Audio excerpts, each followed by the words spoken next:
దుర్గా భవానీ జై శ్రీరామ్ జై హనుమాన్. మనం ఒక గుడికి భవానీ మాల వేసినప్పుడు గుడికి దగ్గరికి వచ్చినాము. ఆ గుడిలో బిల్వవృక్షం కనబడ్డా. అంటే బిల్వవృక్షం ఇక్కడ గుడి దగ్గరనే ఏం కనబడింది. ఎక్కడైనా ప్రతి ఒక్క దగ్గర బిల్వవృక్షం లేని చోటు లేదు, శివుడు లేని చోటు లేదు. కానీ కాకపోతే కొన్ని రోగాలకు కామెంట్ సెక్షన్లో చాలా వరకు రక్తపోటు కానీ, గుండె శ్రవణం కానీ, లివర్ కానీ, క్యాన్సర్ కానీ, బ్రెయిన్ క్యాన్సర్ కానీ, పక్షవాతం కానీ, మనకు శరీరంలో వచ్చేటువంటి రోగాలకు చాలా నయం చేసేదంటే మారేడు చెట్టు. ఆ మారేడు చెట్టు గురించి మరి ఇన్ని రోజులకి ఎందుకు చెప్పాలంటే, స్వామి మీరు ఇచ్చే కామెంట్స్ బట్టి, మీరు చెప్పే రోగాల బట్టి గుర్తుకొస్తుంటాయి. వేల చెట్లు తెలుసు. ఆ వేల చెట్లల్లో మీరు చెప్పేదానికి నాకు ఈ రోగం ఉన్నది, ఆ రోగానికి ఏం పెట్టాలి, ఏ మందు పెట్టాలి, ఏ చెట్టు పెట్టాలి సమయాన్ని గుర్తుకొస్తుంది. నా ఇంటి పక్కన ఉన్న గర్గ కూడా ఏ రోగానికి పనిచేస్తుంది మీరు పెట్టే కామెంట్ సెక్షన్ బట్టి నేను దాన్ని చెప్తా. కానీ మారేడు చెట్టు వల్ల మాత్రం కొన్ని లక్షల రోగాలు డాక్టర్ల దగ్గర పెట్టి నయం కాని రోగాలను కూడా నయం చేసి ఒక చాలా మోస్ట్ పవర్ఫుల్ మారేడు చెట్టు దగ్గర ఉన్న వివరణ.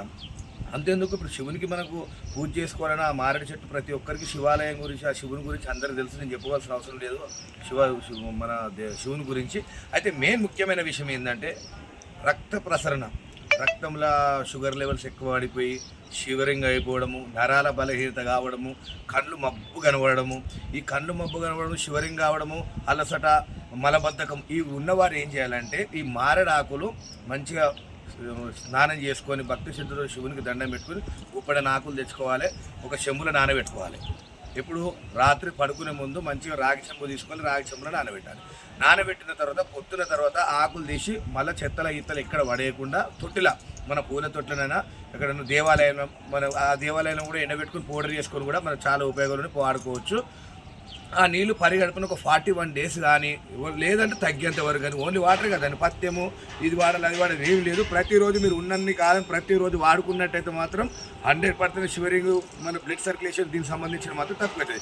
ఇంకోటి ఎక్కువ శాతం గుండెకాడ నొప్పులు ఇవ్వడము, అన్నం తినగా గ్యాస్ ట్రబుల్ రావడము ఇట్లా బాగా అయిపోతుంది. అట్లా వచ్చినప్పుడు ఏం చేయాలంటే ఎక్కువ శాతం మాటకు ఆ మారేడుకాయని గుజ్జు లెక్క చేయాలి. మారేడుకాయను గుజ్జు లెక్క చేసి దాంట్లో పెరుగు అంటే ప్యాకెట్ పెరుగు పనికిరాదు, ఆవు పెరుగు తీసుకొని ఆవు పెరుగు కూడా మన పాల లెక్క పల్చగా మజ్జిగ చేసుకోవాలి. మజ్జిగ చేసుకొని మారేడుకాయ గుజ్జుని తీసుకొని మంచిగా మనం ఒక గుజ్జు అంటే ఒక పేస్ట్ లెక్క తయారైతుంది. మన పేస్ట్ లెక్క తయారైన తర్వాత కండ చక్కెర వేసుకొని రోజు మీరు అది స్టాక్ పెట్టుకోవచ్చు. ఎక్కువ చేసుకొని స్టాక్ చేసుకొని ఎక్కువ ఖరాబ్ కాదు, కాకపోతే చల్ల ప్రదేశాలు పెట్టాలి. అది తీసుకొని రోజుకు 2 స్పూన్లు తీసుకున్న తర్వాత 1 గంట తర్వాత ఆహారం తీసుకోవాలి. దీనివల్ల గుండెకాడ నొప్పులు ఇవ్వడం కానీ, గ్యాస్ ట్రబుల్ కొంతమందికి తినగానే ఇట్లా ఆయాసం అయితే మండుతుంటుంది, అది తగ్గిపోతుంటుంది. ఇక లివర్కి సంబంధించింది అయితే మాత్రం ఇదే మారేడుకాయ గుజ్జుని ఉత్తిగా నూరి ఓన్లీ కండ చక్కెరనైనా లేకపోతే తాటి బెల్లమైనా ఇవి 2 మంచిగా వాడి రోజు ఇట్లా ముద్దలెక్క చేసుకొని గోళీలు మింగి ఒక మజ్జిగ ఆవు పెరుగు మజ్జిగ డైలీ పరిగెడుతుంది. ఆయన పత్యాలు ఇత్యాలు ఏముండే స్వామి, పత్యాలు అంటే కొన్ని ఆలుగడ్డ వంకాయ కొన్ని వాతం వస్తువులు తినొద్దు. ఇది తీసుకున్నట్టయితే కూడా ఈ రోగానికి కూడా తగ్గిపోతుంది. కొంతమందికి కాళ్ళు చేతులు విపరీతంగా తిమ్మిరి ఎక్కడం, చెమటలు రావడం, మంచి చల్లగా ఉన్న ప్రదేశాలన్నీ చల్లగా ఉన్నా కూడా తిమ్మిలు రావడం, ఆగమాగం కావడం, టెన్షన్ రావడం, ఒక్కటేసారి బీపీ కోపం వస్తుంటుంది. వాళ్ళకు కూడా ఏంటంటే ఈ మారేడాకు ఎప్పుడైనా కానీ మనం స్నానం చేసేటప్పుడు ఆ మారేడాకుని మన బకెట్లో వేసుకొని తీసేసి మళ్ళీ దండం పెట్టుకొని పక్క పెట్టుకొని స్నానం చేసుకోవాలి. ఇది ఒకటి. ఎందుకంటే దానివల్ల శని దోషాలు కానీ, మనకు దోషం వల్ల ఎక్కువ వస్తుంది, కొన్ని బీమార్ల వల్ల ఎక్కువ వస్తుంది. బీమార్లు ఉన్నా కానీ వాటికి తక్కువైతే ఇట్లా వీళ్ళకి సంబంధించింది ఏమైతే ఆ మారేడాకు మంచిగా నూరుకొని పెయ్యంతా రుద్దుకొని స్నానం చేసుకున్నట్టయితే మన చెమటలు పట్టడము, బీపీ ఇట్లా కోపం రావడం ఇలాంటివి మాత్రం తగ్గిపోతుంది. ఈ మారేడు చెట్టు వల్ల ప్రతిరోజు మారేడాకును ఉపయోగించడం వల్ల మీకు రోగం అనేది ఎటువంటి రోగం కానీ, ఎటువంటి పీడ కానీ, ఎటువంటి దోషం కానీ ఎవడైనా ప్రయోగం చేసినా కానీ మీ దగ్గరికి రావు. మీ దగ్గరికి వచ్చినా మళ్ళీ రిటర్న్ వెళ్ళిపోతాయి. అంటే అంత శక్తివంతమైనది మారేడాకు. నేను చెప్పడం వల్ల నాకు తెలిసిన ఒక 50 రోగాల మాటకి మీకు చెప్తున్నా. కానీ సర్వరోగ నివారణ ప్రతి ఒక్క ఈడ దేవతలకు చాలా ఉపయోగపడుతుంది. ఆయుర్వేదం దాంట్లో కూడా ఈ బిల్వవృక్షం అనేది తెలుస్తుంది. బిల్వవృక్షం అనేది ఆ మారేడు చెట్టు ఉంటుంది. ఇగో ఇది ఒక ఆకు దగ్గర భవాని, ఇది 2వ తరం. దీని పేరు వేయిగండ్ల ఆకు అంటారు.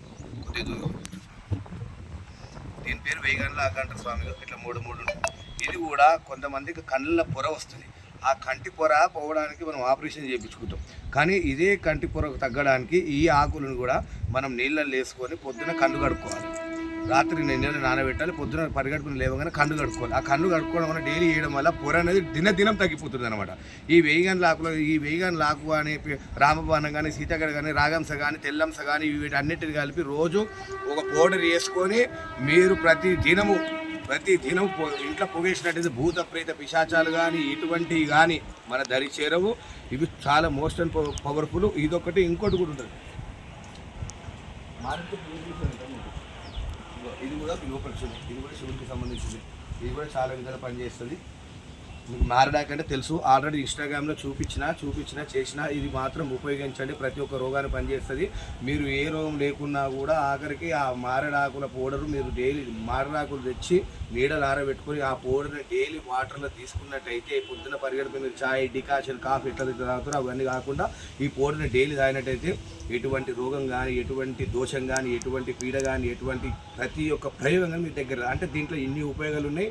జై భవానీ, జై శ్రీరామ్, జై హనుమాన్. ప్రతి ఒక్కటి ప్రకృతి మనకు ప్రసాదించినప్పుడు ప్రతి ఒక్కటి వాడుకోండి. హాస్పిటల్లో ఖర్చు పెట్టి ప్రాణం ఖరాబ్ చేసుకోకండి. జై సీత. నాకు తెలిసిన వైద్యం మాత్రం ప్రతి ఒక్కటి చెప్తా భవానీ సాక్షి. జై సీతారాం, జై హనుమాన్, జై భవానీ.